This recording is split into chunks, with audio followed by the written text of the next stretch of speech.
The waif-like English actress Keira Knightley has enjoyed a meteoric rise to superstardom. Still only in her 20s, the star of both mainstream and art house cinematic masterpieces is able to pick and choose her roles. In 2008, Forbes estimated she was the second highest paid actress in the US, having earned an estimated $32 million in 2007 alone. She was the only non-American on the list of highest paid actresses. Her fine-boned, almost childlike features have allowed Keira to make a slow transition from adolescent roles to more mature characters. But by the time she took on the role of the sexually charged Cecilia in the British war drama Atonement, she was ready to play a fully fledged woman. When Atonement came about, I was very much looking for a character who was a woman and not that kind of girl on the brink of womanhood. I wanted something that was very definitely grown up, I suppose. So yeah, in that way, it was a departure. But I don't know. I don't think I can answer that. I think she was a fantastic character and one that I totally fell in love with from the first time that I read the script. She's quite brittle, and I found it's a fascinating period because it's very much a period where they didn't talk about their emotions, you know. So you have these emotions bubbling underneath, but they didn't quite know how to get them out. So I just thought she was amazing. The actress was born in Greater London in 1985. Into a thoroughly artistic family. Her father, Will Knightley, was a theatre and television actor, and her mother, Sharman MacDonald, an award-winning playwright. Keira was absolutely determined to act from a young age, reportedly asking her parents for an acting agent at the age of 3.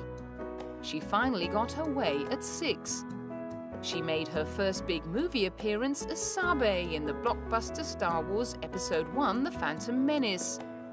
Sabe was Padme Amidala's decoy, and Keira was cast due to her amazing resemblance to Natalie Portman. Her breakthrough success came in the independent hit Bend It Like Beckham, which led to her casting as the very proper Elizabeth Swann in Pirates of the Caribbean, The Curse of the Black Pearl, produced by the legendary Hollywood icon Jerry Bruckheimer. The London premiere threw the 18-year-old into the limelight.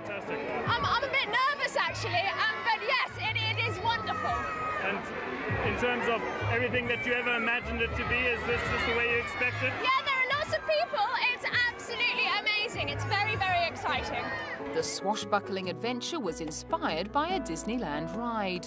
And while Keira was ready for some of the physical challenges of the role, she wasn't quite prepared for others, like wearing corsets. They were pretty tight. My waist was about 20 inches, which is frankly freakish. I don't recommend it. You know, it gave me a great cleavage, I have to say. I was very proud of that, but wear a push-up bra. Don't bother with the corset. It's really painful.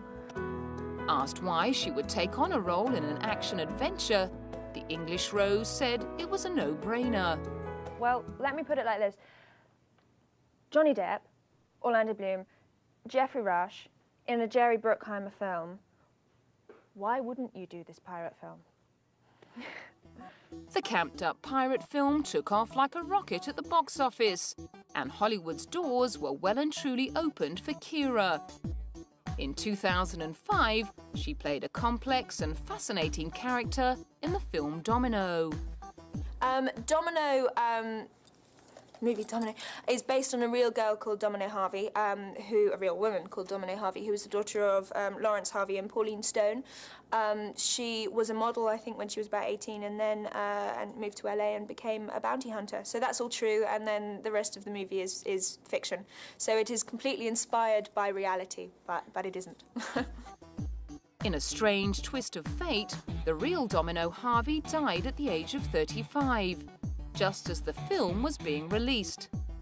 Keira must have found some strange echoes with her own life, as Domino was also the daughter of a well-known stage and screen actor. Portraying the infamous bounty hunter allowed Keira to hone the physical skills she developed in Pirates. There's a scene where we all get shot, and squibs, they've got charges in, so they kind of explode out of you. And because we were all holding guns, we had our arms in the way of these exploding squids. So I think I've still got body makeup on, so all my scars are covered. But no, I've got scars all over my arms from these squibs. Hard-bitten veteran Mickey Rourke was impressed by the young actress's stiff upper lip. I saw some squibs go off that burnt her and made her bleed and stuff, but you know, she didn't cry about it. I cried more about it than her. You cried about her getting hurt? No, I cried about me getting hurt, but then I looked at her and she wasn't crying, so I thought I better shut my mouth. Keira found that she brought some of the bounty hunter attitude away with her. No, I mean, for like about a week after I finished Domino, I would sort of walk, you know, give it the big walk and think, yeah, I'm so cool. And then my friends were just like, what are you doing? So I felt very stupid after that. So no, I'm afraid I just walk like me now. In 2005, the actress began work on the next 2 pirate movies, which were rumoured to cost Disney $450 million. Pirates of the Caribbean: Dead Man's Chest was released in 2006, and Pirates of the Caribbean: At World's End a year later.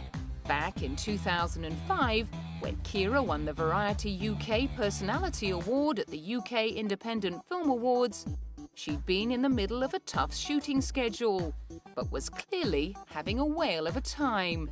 I think they're fantastic films. You know, the next couple, they're just bigger and better. I think they take a bit of a darker twist. It's fantastic. If you're doing something like a pirate movie, you can do so many different things with it. You know, there are so many stories to tell. We've got one main character given by Mr. Depp, who people love so much. So it's exciting being part of something that people are so excited about. Aside from turning her into one of Tinseltown's top stars, the Pirates franchise gave Keira plenty of laughs on set. Most of them delivered by her heartthrob co-star, Johnny Depp. You wouldn't do the full Jack Sparrow if the camera was on you. As soon as the camera turned around, it's like you couldn't give him the off-camera lines because you were laughing too much. I think there'll be a lot of outtakes of just everybody pissing themselves in the middle of the scene. Johnny was equally admiring of Keira's skills, especially with a sword. She looked frighteningly proficient, actually, you know, when she's swinging the sword around. You know, it was, it made a lot of men on set uncomfortable, put it that way. Keira was in the enviable position of kissing both Johnny Depp and Orlando Bloom on screen, but she refused to state her preference. They're good. They're really good. Both. And, you know, people keep saying, well, who was the best kisser? I'm like, well, they're both really good. And actually, if you don't have to choose, why bother? Take both.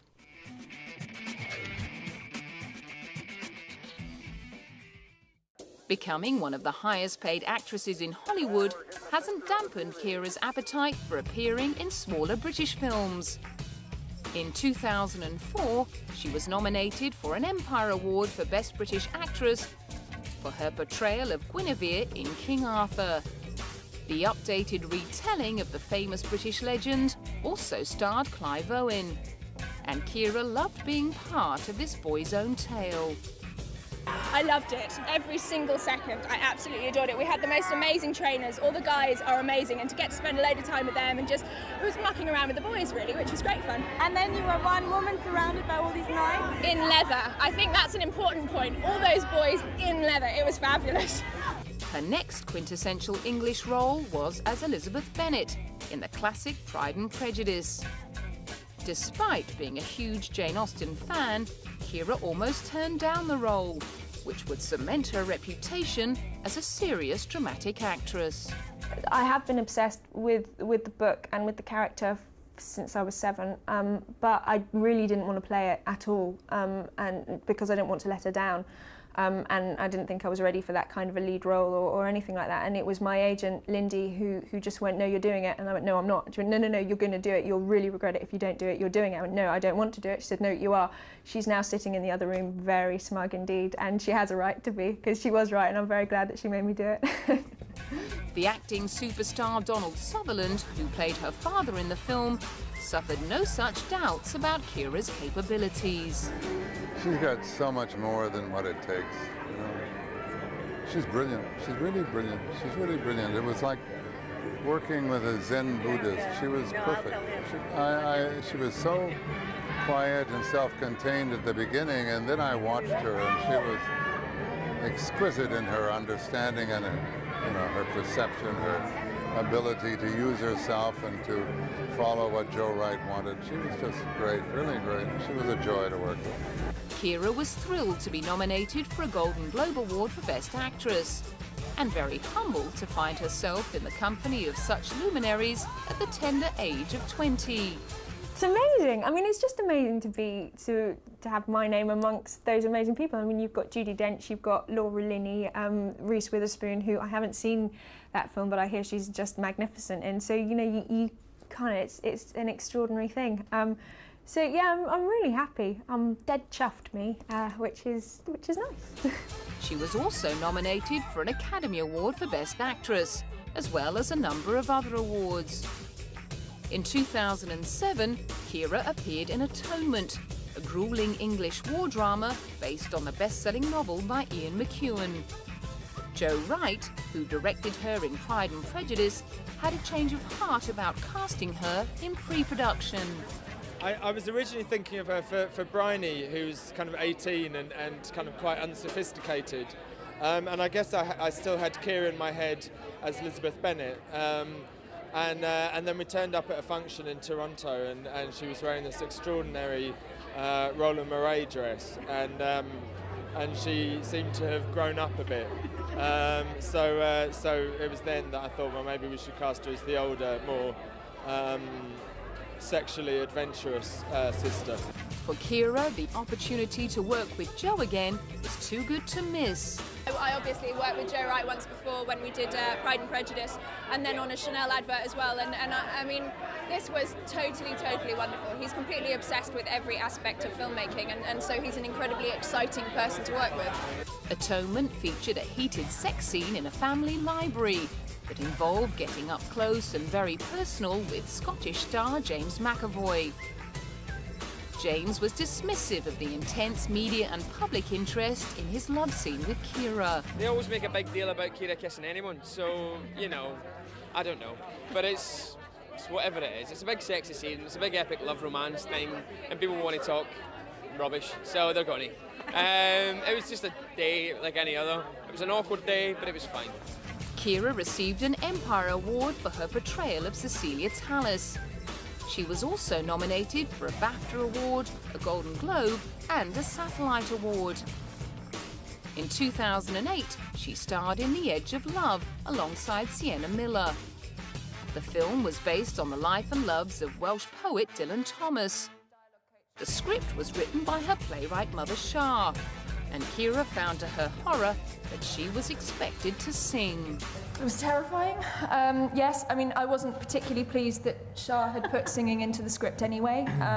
And then I actually went into a recording studio before we started and recorded the whole thing, and thought that when I'd get onto the set, I'd just be miming. And John actually came into the makeup trailer on the morning of the scene and went, "Oh no, you're going to do it live in front of the 100 or 200 extras," and I thought I was going to die.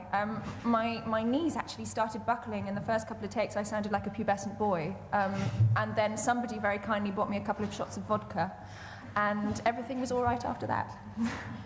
The Duchess, also released in 2008, was based on the life of the Duchess of Devonshire. Keira played the society darling who was renowned for her style and politics. And Ralph Fiennes played her husband, a cold man who had his mistress live with him and his wife.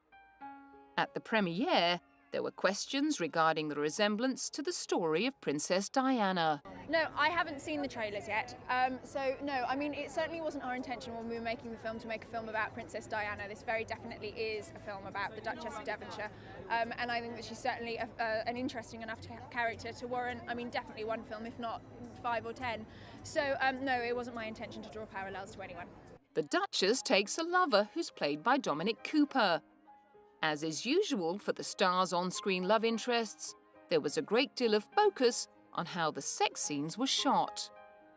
The thing is, I meant to look naked, so instead of being naked, I was given a range of products that I could use. One looked like that, actually, and one was so a furry sock or a harness or a strap. Keira chose the device, which I thought was very gentlemanly of me to offer her the choice to choose the device. And then once she'd chosen it, she laughed continually at the device, which then probably fell off anyway. Keira currently has a number of productions due to be released over the next year, including the British crime romance London Boulevard, which co-stars Colin Farrell.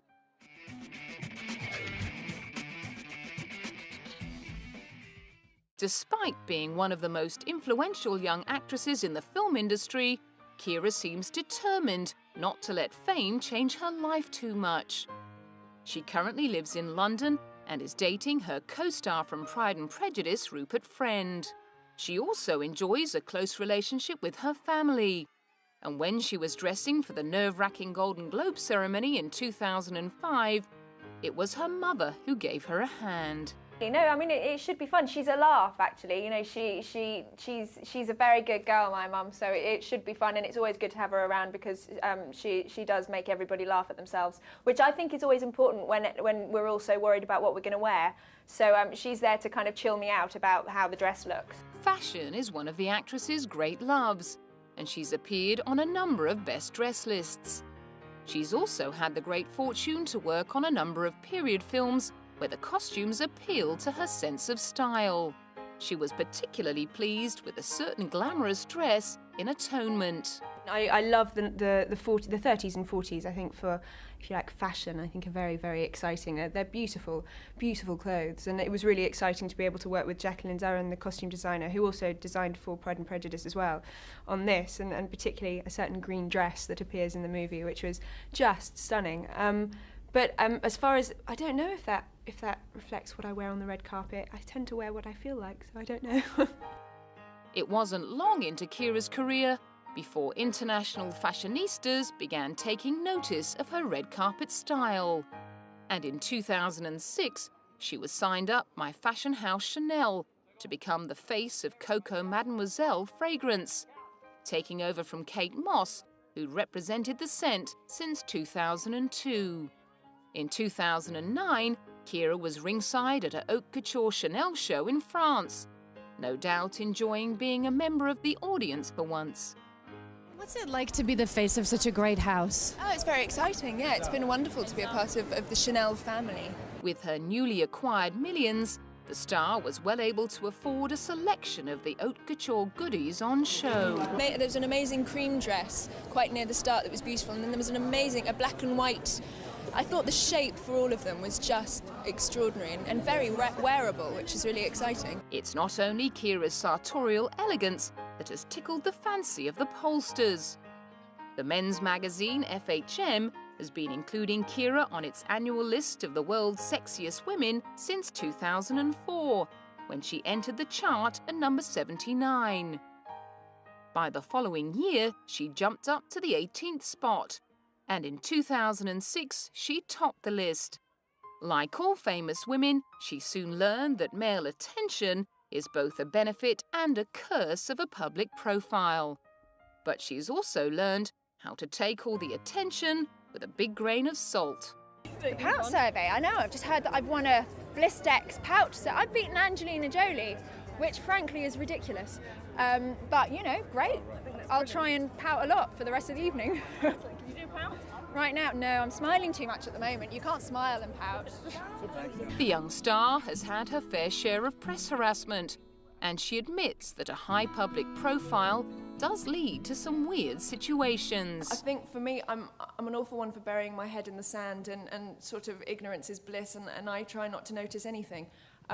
I suppose that's sort of how I cope with it. Yes, it is rather strange. People are now calling my name in the street, which is always a little bit odd. But no, I mean, yes, I can live a relatively normal life with photographers chasing me around, but apart from that, it's fine. Although she works hard to maintain her normal life, Keira is sometimes dismayed by the extreme lengths that press photographers, who are primarily men, will go to get their shot. Yeah, I don't cope very well. I don't think anybody does. I think it's a really, really strange thing to have to deal with, and mentally it's very hard on particularly young women when they're being followed by men. It's not something that should be allowed. I think it's that simple. She has also had to deal with being stalked by fans, and recently a man was charged with harassment after repeatedly trying to contact her outside a theatre where she was appearing in a play. Then there have been the constant rumours of an eating disorder due to her stick-thin build. Throughout it all, Keira has remained adamant that there is nothing unnatural about her eating and exercise regime. No, it was really weird. They said that to me yesterday. They went, "How does it feel to be always called anorexic?" I had no idea that I was.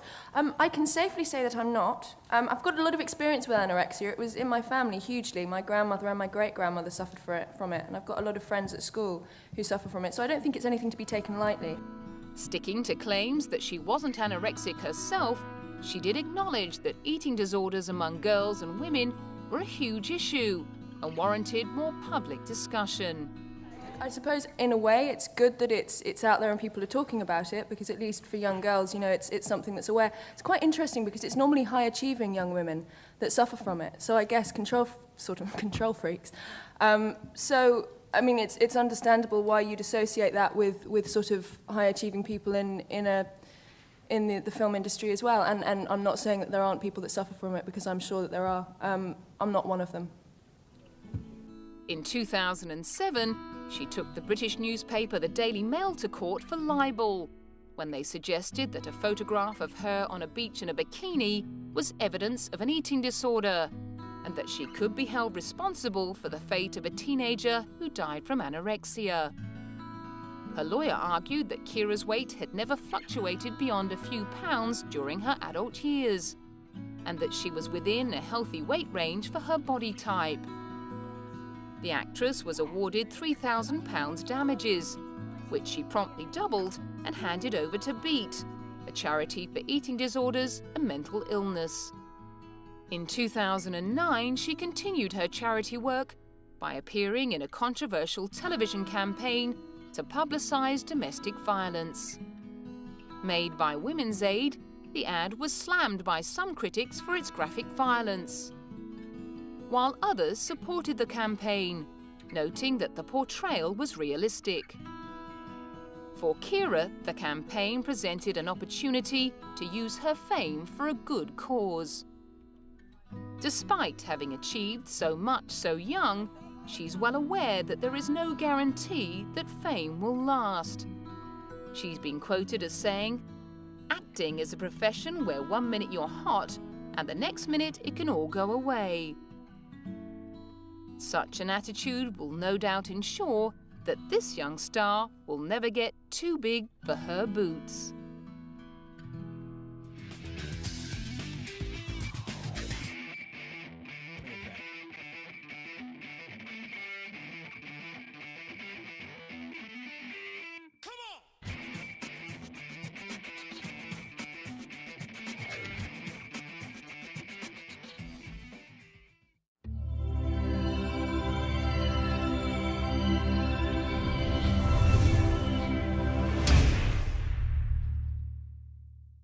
And while Keira was ready for some of the physical challenges of the role, she wasn't quite prepared for others, like wearing corsets. They were pretty tight. My waist was about 20 inches, which is frankly freakish. I don't recommend it. You know, it gave me a great cleavage, I have to say. I was very proud of that, but wear a push-up bra. Don't bother with the corset. It's really painful. Asked why she would take on a role in an action-adventure, the English Rose said it was a no-brainer. Well, let me put it like this. Johnny Depp, Orlando Bloom, Jeffrey Rush, in a Jerry Bruckheimer film. Why wouldn't you do this pirate film? The camped-up pirate film took off like a rocket at the box office, and Hollywood's doors were well and truly opened for Keira. In 2005, Forbes estimated she was the second highest paid actress in the US, having earned an estimated $32 million in 2007 alone. She was the only non-American on the list of highest paid actresses. Her fine-boned, almost childlike features have allowed Keira to make a slow transition from adolescent roles to more mature characters. But by the time she took on the role of the sexually charged Cecilia in the British war drama Atonement, she was ready to play a fully fledged woman. When Atonement came about, I was very much looking for a character who was a woman and not that kind of girl on the brink of womanhood. I wanted something that was very definitely grown up, I suppose. So yeah, in that way, it was a departure. But I don't know. I don't know. I don't think I can answer. In the blockbuster Star Wars Episode 1, The Phantom Menace. Sabe was Padme Amidala's decoy, and Keira was cast due to her amazing resemblance to Natalie Portman. Her breakthrough success came in the independent hit Bend It Like Beckham, which led to her casting as the very proper Elizabeth Swann in Pirates of the Caribbean, The Curse of the Black Pearl, produced by the legendary Hollywood icon Jerry Bruckheimer. The London premiere threw the 18-year-old into the limelight. I'm a bit nervous actually, but yes, it is wonderful. And in terms of everything that you ever imagined it to be, is this just the way you expect it? Yeah, there are lots of people. It's absolutely amazing. It's very, very exciting. The swashbuckling adventure was inspired by a Disneyland ride.